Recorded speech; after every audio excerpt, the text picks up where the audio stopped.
کہ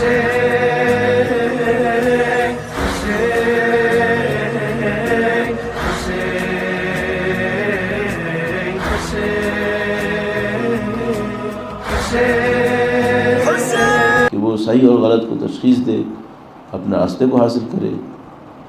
انسان میں جو سب سے بڑا فرق ہے دوسری مخلوقات کے مقابلے میں، وہ کس چیز میں ہے؟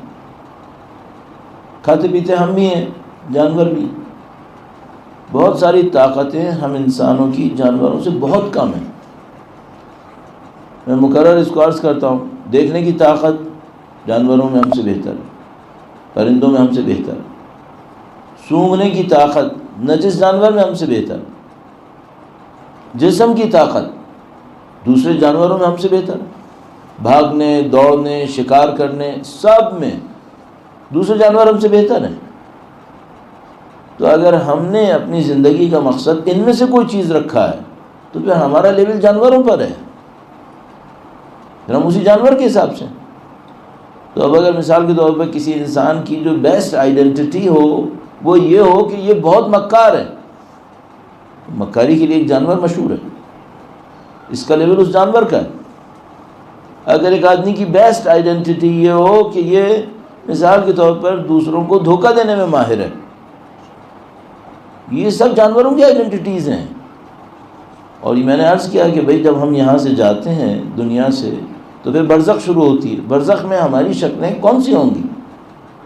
وہ جو ہماری ایتھیکل آئیڈینٹی تھی، جو ہمارا اخلاقی صورتحال تھی، وہ ہماری شکل بن جائے گی۔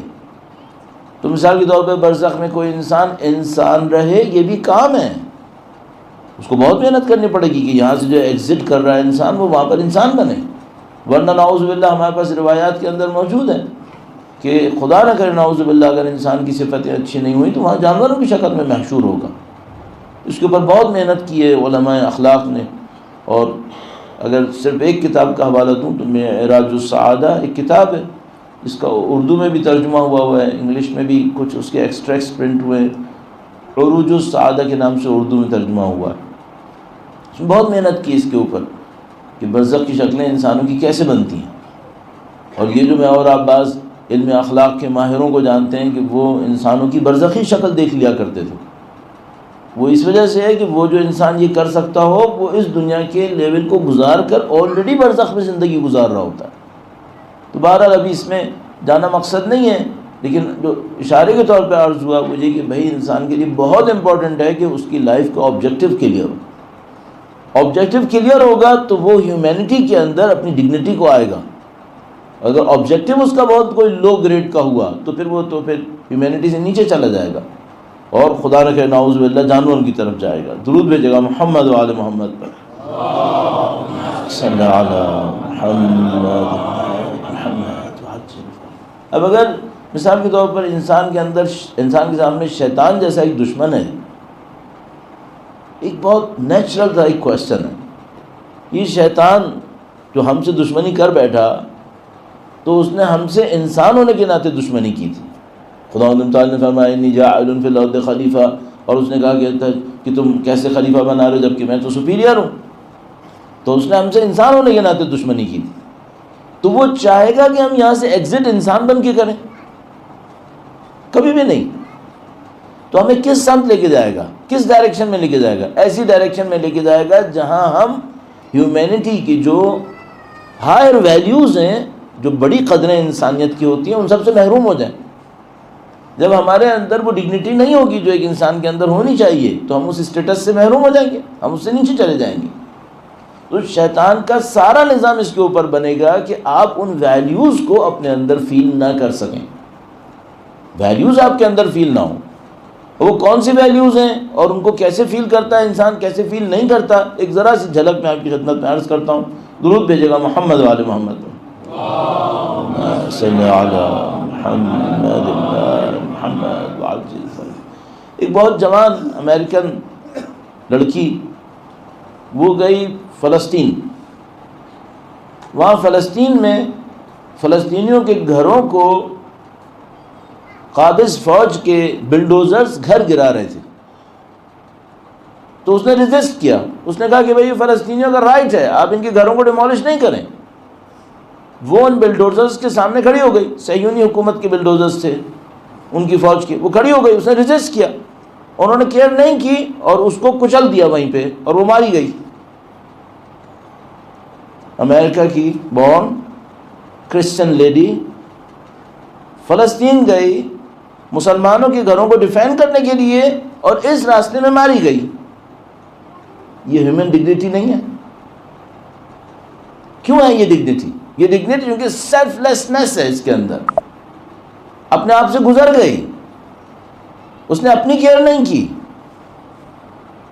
اپنے لیے لائف نہیں گزاری، دوسروں کے لیے لائف گزاری۔ اس میں ڈگنیٹی ہے، یہ آنر ہے، سب اس کی رسپیکٹ کر رہے ہیں۔ یا مثلا یہیں پر افریقہ کے اندر جب آپ کے اور اس ملک کے اور ہمسائے کے درمیان داخلی جنگ چل رہی تھی تو ایک مسلم ڈرائیور بہت مشہور تھا، میں نے خود BBC کے اوپر اس کے ویب سائٹ کے اوپر اس کے بارے میں پڑھا، یہ مسلم ڈرائیور تھا اور وہ مختلف لوگوں کو جو پھنس جاتے تھے وہ ادھر سے ادھر بیچارہ نکال کے لے کے جاتا تھا تاکہ ان کی جانیں بچ جائیں۔ میرے ذہن میں نام نہیں رہا ابھی اس کا، لیکن ابھی دو منٹ بھی سرچ کروں گا انٹرنیٹ پہ مل جائے گا۔ تو وہ اس معاملے کے اندر پوری کوششیں کرتا تھا کہ بھئی میں کسی طریقے سے انسانوں کو بچا لوں بس۔ تو اس میں ایک عجیب سی بات لکھی ہے، معذرت چاہتا ہوں کہ کسی کو برا لگے، اس میں لکھا تھا وہ مسلمان تھا، بہت اسٹرکٹ مسلمان، قطعاً کبھی کوئی ڈرنکنگ نہیں کرتا تھا، لیکن اس کی گاڑی میں بوٹلز ہوتی تھیں۔ تو کسی نے اس سے پوچھا کہ بھائی تم تو اتنے سخت مسلمان ہو، تم ڈرنکنگ نہیں کرتے، بوٹلز کیوں ہیں؟ کہنے لگا کہ بعض اوقات چیک پوسٹ کے اوپر مجھے یہ دینا ہوتا ہے تاکہ میں انسانوں کو نکلوا سکوں، میں اس کو استعمال کرتا ہوں۔ اور اس ویب سائٹ کے اوپر میں دیکھ رہا تھا تو انہوں نے بتایا کہ اس نے نہیں معلوم کتنے ہزار لوگوں کو اس طرح سے بچایا تھا۔ یہ ڈگنیٹی نہیں ہے، آنر نہیں ہے، یہ ڈگنیٹی ہے، آنر ہے۔ کیوں؟ اپنے آپ سے گزر گیا انسان۔ اب شیطان کی پوری کوشش کیا ہوگی؟ آپ کے اندر آنر کی فیلنگ نہ آئے، ڈگنیٹی نہ آئے۔ اچھا اب سوال یہ ہے کہ بھئی یہ جو ڈگنیٹی ہے، یہ آنر ہے، یہ جو ہائر ویلیوز ہیں، یہ انسان سیکھتا کہاں سے ہے؟ اور سیکھنے کے لیے ورڈز کی ضرورت نہیں ہوتی، پریکٹس چاہیے۔ انسان سب زیادہ پریکٹس سے سیکھتا ہے۔ تو جو پیور فارم کے اندر کوئی پریکٹس ہو رہی ہو اس سے انسان سب سے پہلے سیکھتا ہے۔ سب سے امپورٹنٹ جگہ سیکھنے کی کون سی جگہ ہے؟ جہاں پہ پیورسٹ فارم کے اندر ہیومن ڈگنیٹی نظر آتی ہے ایک لفظ کہے بغیر، وہ ہے ماں کی گود، ماں کی محبت۔ جب انسان ایک فیملی کے اندر ہوتا ہے، اس میں ماں ہوتی ہے، باپ ہوتے ہیں، اور یہ ماں اور باپ اس کے لیے محبت قربان کر رہے ہوتے ہیں، اپنی جذبے دکھا رہے ہوتے ہیں، یہاں سے انسان ہیومینٹی کو سیکھنا شروع کرتا ہے۔ اب میں ایک سوال پوچھتا ہوں، اگر شیطان چاہتا ہے کہ انسان ہیومینٹی نہ سیکھے، ڈگنیٹی نہ سیکھے، تو وہ کیا کرے گا؟ وہ یہ کرے گا کہ فیملی کا سسٹم کولیپس کر جائے۔ اگر فیملی کولیپس کر جائے تو پہلا اسکول جہاں سے انسان نے انسانیت سیکھنی تھی وہ کولیپس کر گئی۔ اب اس بچے کو نہیں پتا چلے گا کہ پیار کسے کہتے ہیں، محبت کسے کہتے ہیں، قربانی کسے کہتے ہیں۔ یہ شیطان کا نظام ہے۔ اچھا اب اس شیطان کے نظام کے اندر اس کو فیملی کو ختم کروانا ہے، تو فیملی کو ختم کرنے کا آسان ترین راستہ کیا ہے؟ فحشا۔ لوگوں کو ایک ایسے پاتھ پہ ڈال دو کہ وہ اپنی خواہشوں کے پیچھے جائیں، اور خواہشوں کے پیچھے اتنے جائیں کہ کوئی پیور فیملی ڈیولپ نہ ہو سکے۔ بدقسمتی سے یہ کانٹیننٹ اس کی سب سے بڑی مثال ہے کہ یہاں جس طریقے سے فیملی کولیپس ہو رہی ہے یا ہو چکی ہے، الحمدللہ پھر بھی کچھ نہ کچھ باقی ہے، یہ سب سے بڑی مثال بن جائے گی، اور پوری دنیا کے اندر یہی ہو رہا ہے آپ کے سامنے ہے۔ تو اب یہ جو ہم اپنے دین پہ عمل کرنا چاہیں، اس میں چیلنج کیا ہے؟ چیلنج کی ڈیپتھ یہاں پر ہے۔ سب سے بڑا چیلنج کیا ہے؟ سب سے بڑا چیلنج یہ اپنے اندر ڈگنیٹی کو لے کر آؤ، آپ اپنے اندر اعلیٰ صفتوں کو لے کر آئیں، تو وہ جو اعلیٰ صفتیں آپ کے اندر آئیں گی وہ خود بخود آپ کو شیطان کے ٹریک سے باہر نکالیں گی۔ مثلا ان اعلیٰ صفتوں کو اپنے اندر لانے کے لیے، ہمیں ڈگنیٹی کو اپنے اندر لانے کے لیے کیا کرنا چاہیے؟ اب دیکھو خدا کا نظام کتنا ہوشیاری سے کام کر رہا ہے۔ خدا کا نظام سب سے پہلے ہم سے کہتا ہے ماں باپ کی قدر کرو۔ اگر تم نے ماں باپ کا خیال نہیں رکھا، دنیا میں کوئی اچھا کام تمہارا قبول نہیں ہوگا اگر تم نے ماں باپ کے لیے اچھا نہیں کیا۔ کیوں؟ بھائی تم ماں باپ کا خیال رکھو گے تو تمہیں سمجھ میں آئے گا پیار کسے کہتے ہیں، محبت کسے کہتے ہیں، ڈیووشنز کسے کہتے ہیں، سیکریفائس کسے کہتے ہیں۔ خدا یہاں سے سکھانا شروع کرتا ہے۔ اب دیکھو ایک ایسا نظام ہے، ضروری نہیں ہے اس کے اندر کوئی انسان پی ایچ ڈیز کر رہا ہو تاکہ وہ سیکھے، نہیں، بعض اوقات اب اتنے جاہل لوگوں کو جن کا ظاہری طور پر ایجوکیشن کے اندر کوئی لیول نہیں ہے، ان لوگوں کو آپ دیکھیں گے وہ اتنی ہائی لیول کی باتیں کر رہے ہوتے ہیں۔ کیسے ایسے کرتے ہیں؟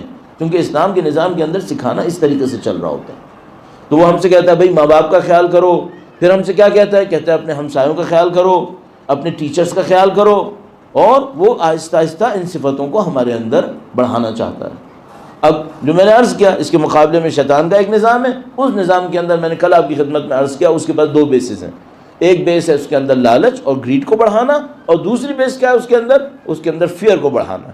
اس کے مقابلے میں اسلام کیا لے کر آیا؟ اسلام نے کہا کہ سب سے پہلے تم قناعت کی طرف جاؤ، اور اس کے ساتھ تم موت کو اپنی زندگی کے اندر ضرور یاد کرو۔ جب تم قناعت پہ جاؤ گے اور موت کو یاد کرو گے اپنے اندر، تو تم شیطان کی لالچ اور اس کے اندر نہیں پھنسو گے۔ اچھا، اب یہاں پر ایک اور بہت بڑا فیکٹر ہے، وہ بھی مجھے آپ کی خدمت میں عرض کرنا ہے۔ درود بھیجے گا محمد و آل محمد پر، صلی علی محمد محمد وعجل فرج۔ میں سب باتیں کیوں آپ کی خدمت میں عرض کر رہا ہوں؟ اگر کوئی بچہ مجھے یہ کہتا ہے نا کہ مولانا مجھے سمجھ میں نہیں آتا، میں اپنی نماز میں توجہ کیوں نہیں دے پا رہا، تو کبھی بھی یقین مانو یہ نہیں ہو سکتا کہ آپ زندگی میں جو کرنا چاہو وہ کرتے رہو اور 12:15 پہ ظہر کی نماز کے لیے کھڑے ہو جاؤ اور نماز میں توجہ ہو جائے گی۔ کبھی نہیں ہوگا ایسا۔ سب سے پہلے یہ دیکھنا پڑے گا آپ نے فجر سے لے کے ظہر تک کیا کیا ہے، اس پر طے ہوگا کہ نماز میں توجہ آئے گی یا نہیں آئے گی۔ یہ جو نماز پڑھنا ہے اور اس میں ٹینشن ملنا ہے، یہ ریوارڈ ہے اس کام کا جو آپ نے فجر سے ظہر تک کیا ہے۔ اور میں ایسے یہ بات بھی عرض کرتا چلوں، اصلی نماز اس نماز کے پیچھے ہے۔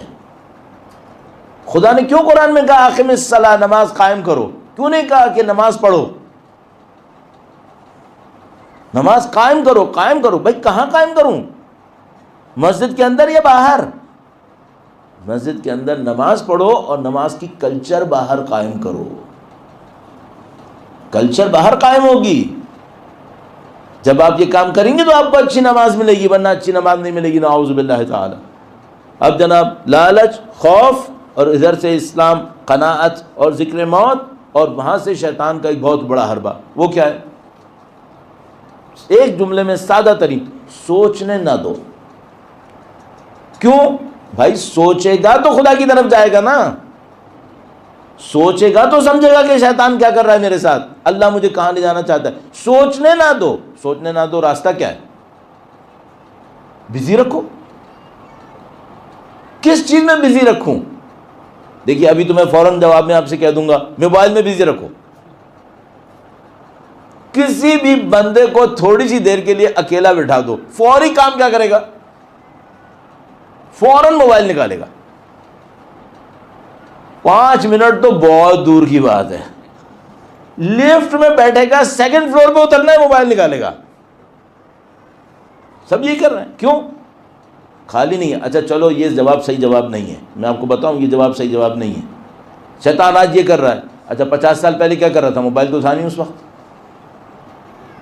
وقت تو موبائل نہیں تھا، اس وقت شیطان خالی بیٹھا ہوا تھا، انتظار کر رہا تھا موبائل بننے کا؟ نہیں، اس وقت بھی مشغول کیا ہوا تھا۔ کس میں مشغول کیا ہوا تھا؟ میوزک۔ کچھ سناؤ اس کو، اس کا دماغ کہیں لگا رہے، سوچے نہیں بس۔ اچھا جناب علی، میوزک بھی نہیں تھا، پھر کیا کر رہا تھا شیطان؟ سادہ سا مسئلہ ہے، معذرت چاہتا ہوں، جہاں کہیں نظر اٹھاؤ کچھ دیکھو۔ جو لذت خدا نے حلال میں اپنے گھر میں رکھی تھی، شیطان نے اٹھا کے اس کو حرام میں بازار میں پہنچا دیا،